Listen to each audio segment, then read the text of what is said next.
An 18-year-old boy discovered a pattern the military had overlooked, and helped change the course of the war. Guadalcanal. The Pacific War had entered its third year. The Americans were advancing island by island, and every step forward was peaceful. The soldiers no longer measured time in days or months. They counted it by the number of comrades who failed to return after each landing, by the number of units erased from the map, by unfinished letters, abandoned helm. Guadalcanal was no longer an island. It was a wound.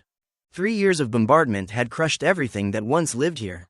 The jungle was burned black, tree trunks torn apart by shrapnel, swamps churned with blood, engine oil, and twisted metal. Even insects seemed to live as if at war, disease-carrying mosquitoes, ants crawling through abandoned trenches, rats gnawing. The American soldiers stationed here carried a kind of exhaustion in their eyes that sleep could never repay. Every night, the sky flared with signal flares and anti-aircraft fire. Every morning, the casualty lists grew longer. No one spoke of victory anymore. People spoke.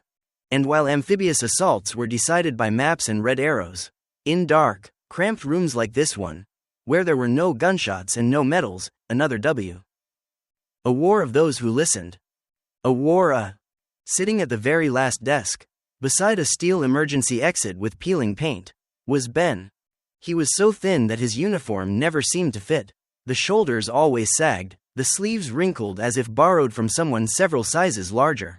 His hair was cut too short, regulation style, making his face look even younger than it was, a face that still carried traces of a high school boy, lost among men hardened by war. Ben's hands never left the telegraph recorder. Long, bony fingers rested on the keys, as if letting go for even a second would cause the world to slip off its axis. He didn't type faster than anyone else, nor harder, but with a steadiness that was unsettling. Every click sounded exactly like the one before it. No emotion, no deviation. To everyone else, Ben was just a shadow.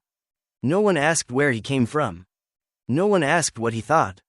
During endless night shifts, when most of the rooms sank into weary silence, Ben sat upright, headphones pressed to his ears, eyes fixed on the strip of paper spilling from the machine. He heard sounds others dismissed as noise. He noticed rhythms no one bothered to record. To Ben, those signals were not meaningless.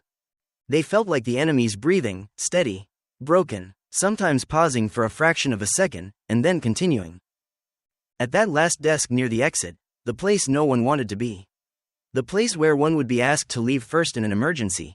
A private considered expendable was quietly seeing more than everyone else in the room combined. Ben was not supposed to be here. He was only 17 when he signed his enlistment papers, his hand trembling slightly though his handwriting tried to stay straight. His cousin's birth certificate lay folded neatly in his pocket, the altered number clumsy enough that even Ben himself couldn't bear to look at it for long. One careful glance from the recruiting officer in Kansas, and it would have ended right there. But the army needed soldiers. And war had no time to check carefully. Ben didn't do it for the colorful posters. Not for dreams of heroism. He never imagined charging beaches under fire or being honored in marching music. The thought of guns alone was enough to knot his stomach.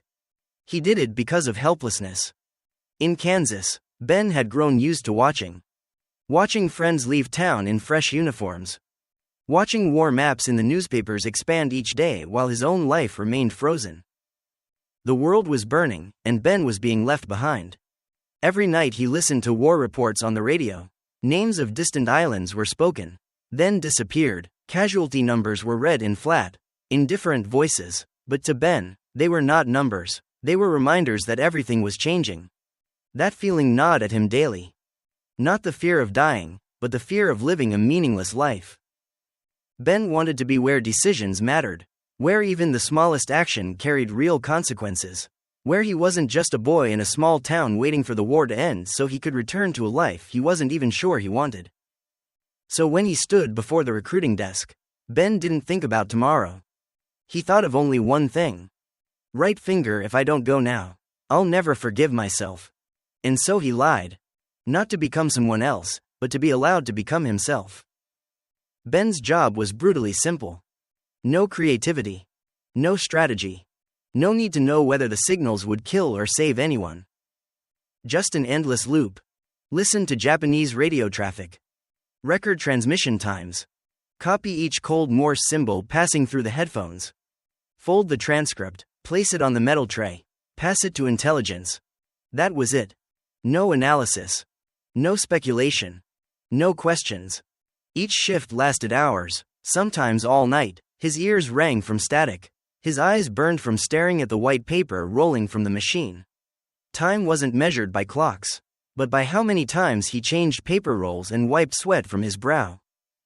To his superiors, Ben wasn't a decision maker. Just a replaceable cog. Don't try to understand, the sergeant once told him, voice dry as steel. Your job is to listen. Leave the thinking to others. It wasn't a rebuke. Understanding led to questions. Questions led to doubt. And doubt, in wartime, was something no one had patience for. Ben listened. Ben recorded. But every time he took off the headphones, he felt like he'd dropped a piece of the truth.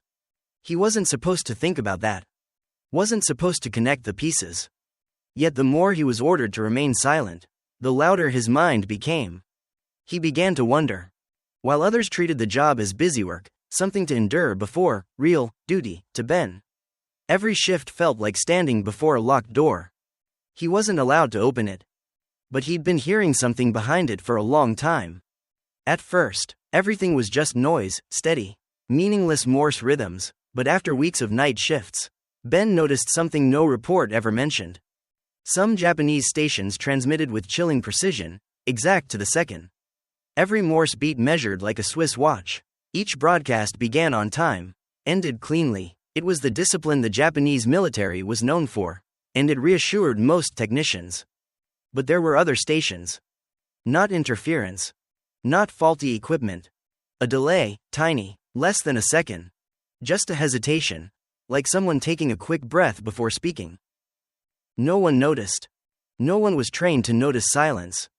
Training focused on content, not rhythm. Hear it all, write it correctly, pass it along quickly, to most in the room. Signals were binary, present or absent. But to Ben, they were different. He didn't hear commands, he heard breathing. The more nights he worked, the clearer it became that these delays weren't random. They repeated, not often, but consistently enough to rule out coincidence. So Ben began to write things down. Not in official logs, that would cause trouble. But in a small, thin notebook with a worn cover, hidden beneath the recorder. Very few words, only what mattered. Northern Solomon Island Station, 0.7 second delay, never varied. Stations with delays usually fall silent before major engagements. At first, Ben doubted himself. Fatigue, imagination, ears fried by static, but he checked again, day after day, shift after shift. The pattern stayed. Every time a delayed station vanished from the airwaves, new names appeared on the casualty board days later. Ben didn't know why, but it happened too often to ignore. While others removed their headphones at shift's end, Ben stayed a few minutes longer, listening to the last trace of static, afraid of missing something vital. He knew he was crossing a line, noting things no one asked for, noticing what wasn't in the procedure. But if he didn't write it down, those silences would vanish forever. And Ben felt certain those silences were deciding who lived and who died. March 1944. The news worsened quickly. Red marks multiplied on maps in the operations room. Reports stopped mentioning minor skirmishes. Words grew heavier: ambush, heavy losses, chaotic withdrawal. Units advanced into jungle and never returned intact. Supply convoys were hit with terrifying precision, shells landing just as ships docked. Mines detonating the moment vehicles left narrow roads. Someone was waiting. In the listening room, war updates were read flatly. But for Ben, every casualty number carried faces, soldiers he'd seen in the mess hall. Heard laughing, then gone. Ben sat silently before the recorder. His ears heard signals, but his mind was elsewhere. He looked at the notebook beneath the desk. The silences. The delays. The vanished stations. A dangerous thought formed, first a whisper, then impossible to ignore. Right finger, what if these ambushes aren't random? Right finger, what if the enemy knows exactly when and where to wait? Memory clicked into place. Each time delayed stations went silent, disaster followed. No one said the Japanese were tracking American movements. But everything looked like it. If Ben was right, silence was killing people. Not perfectly. Not always. But enough. And then he saw it, the moment his hands began to shake. Within 24 to 36 hours after silence. Major operations. Not skirmishes. Not probes. Prepared attacks. Too regular. Too precise. Radio silence wasn't technical failure. It was an order. The moment they shut down communications to conceal troop movements, the enemy's final breath before striking. A tactic only someone who listened obsessively, continuously, could detect. Ben sat frozen, heart pounding. He knew he shouldn't speak. A private doesn't analyze strategy. A boy not old enough to drink doesn't lecture officers. But the system was missing a living signal. If he spoke, he might be mocked, punished, removed from the listening post, the only place he could continue tracking the silence. But if he stayed quiet. Ben looked at the casualty board. Black names, no faces, no voices. If he didn't speak, more would die. He was 18. He could stay safe and silent, by the book, by rank, by position. Or he could break the boundary and risk everything. Ben closed the notebook. The scariest thing about war, he realized, wasn't gunfire. It was the moment a child realized his silence could kill. Blank, underscore, blank. You're just a recorder. Ben requested a meeting with Major Richard Coleman. Sir, I believe the silences in the radio traffic have tactical meaning. My analysts have degrees, years of experience. You think you see something they don't? I only record what I hear. You're a recorder, don't play general. Ben didn't argue. He worked harder. Organized time. After shifts, alone, he spread notes beside battle reports. Dates, times, locations, losses. He followed time, the one thing war trusted as neutral. Lines connected.